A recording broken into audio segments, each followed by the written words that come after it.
Welcome to the Digital Marketing News. I'm Tiffani Allen. And with your first story this week, I am Joshua Nite.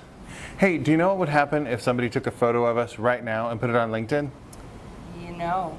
Well, a bunch of people would probably say we look like American Gothic, which I feel is not fair because I do not have a pitchfork.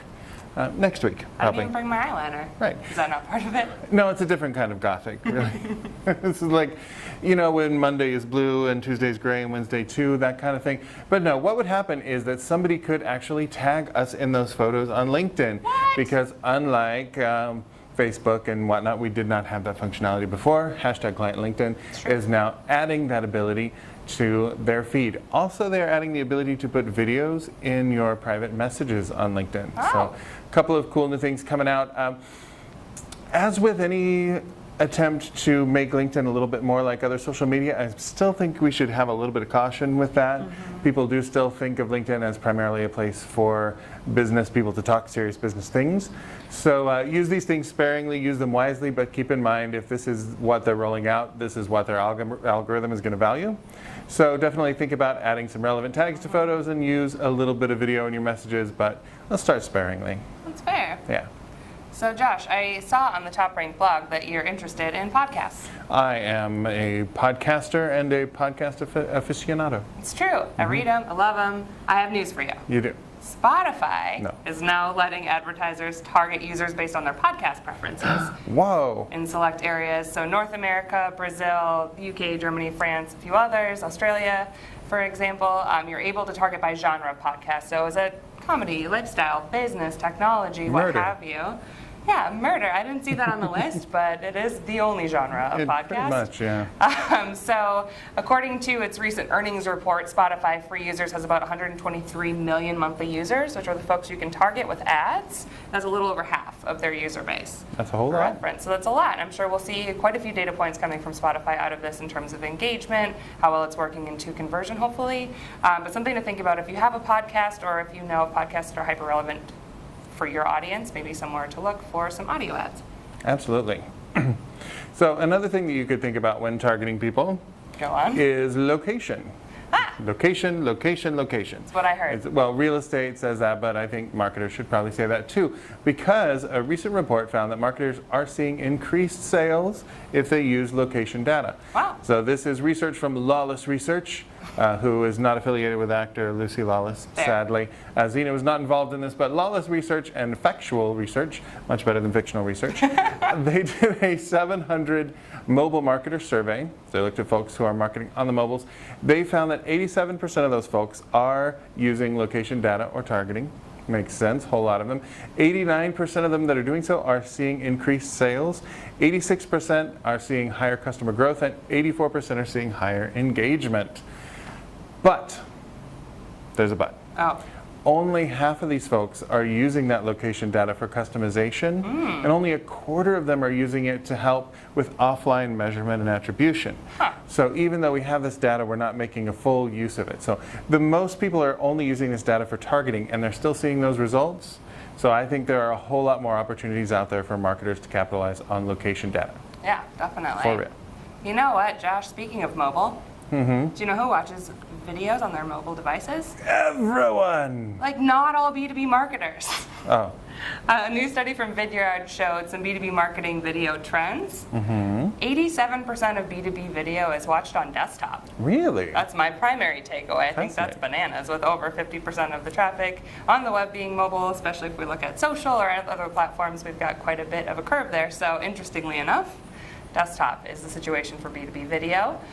Length is decreasing for these videos. So in 2017, the average length was about 6 minutes. It's down to 4 in 2018, but engagement rates are rising for those. All right. Yeah, so 52% of viewers watch videos all the way through, so about half. Nice. Compared to 46% in the previous year, which is incremental but impressive, all the same. Videos under a minute long get the best engagement, which of course makes sense. But what's I think interesting about that is that videos between 2 and 4 minutes is the second highest. So 1 to 2 minutes, not as high of engagement as a little bit longer form video. So something to think about. Average length is about 4 minutes, so keeping it between that 1 and 4 might be a target for you.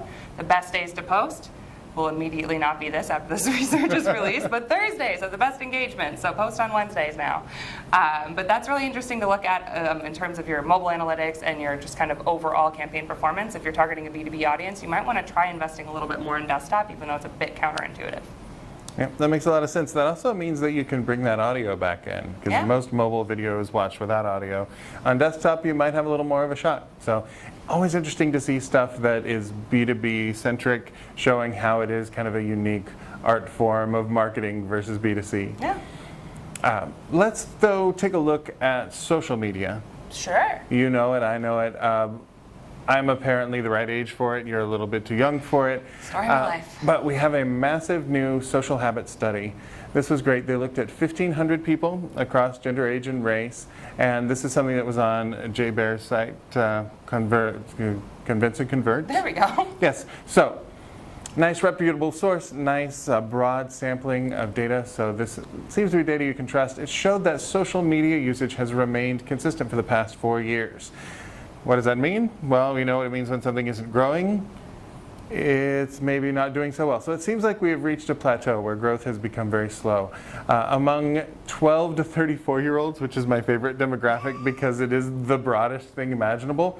But, you know, it's a marketing demographic, who am I to say? But 79% of them used Facebook in 2017. Okay. Now only 62% are using it. Wow. 36% were using Twitter in 2017. Now it's only 29%. Pinterest is down about 5 points to 31%. LinkedIn down just 2 points to 21%. And Snapchat is stagnant in that demographic at 62%, which I thought was shocking because it's all I hear about. Yeah. Everywhere I look, it's just the dog thing and the tongue coming out the mouth. But yeah, the only social network that's seeing growth in that demographic, Instagram. Makes sense. The kids, they like the pictures. That's true. But you know what? Maybe social media is mostly for the olds. That has been my experience. So only Instagram, Twitter, and Snapchat have more users under 35 than over. Oh, yeah. Okay. Yeah, that's interesting. 27% of Facebook users are 55 plus, 34% are 35 plus, and 45% of LinkedIn users are 35 plus, 18% are 55 plus. Well, that's interesting. Look at all those stats. That's exciting. Women use social media more than men. There's a 60-40 split on that.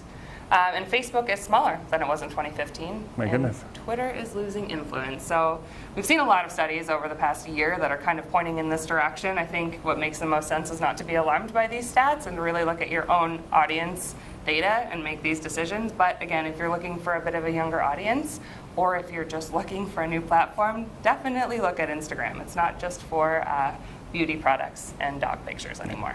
I always say if GE can be on Instagram, then you can be on Instagram. But I feel like where people are going is more to WhatsApp, Messenger, Discord, even all of these dark social websites is where you find people because they're having private conversations that they really don't want people snooping in on. That is a challenge for marketers, but that is the next frontier we'll be getting into. Influencer marketing. Oh, that was a whisper. I Yeah. think he said influencer marketing. That's how you get there, yes. Yeah. All right, well, that's all the news we have for you this week. If you need more in the meantime, you can check out TopRank on Twitter at TopRank or follow me at Tiffani_Allen. Yep, and you can find me on Twitter at Nitewrites, that's Nitewrites, and please do subscribe to the blog and to the YouTube channel to see all of our cool new stuff. We'll see you next week. Thanks for tuning in. Bye.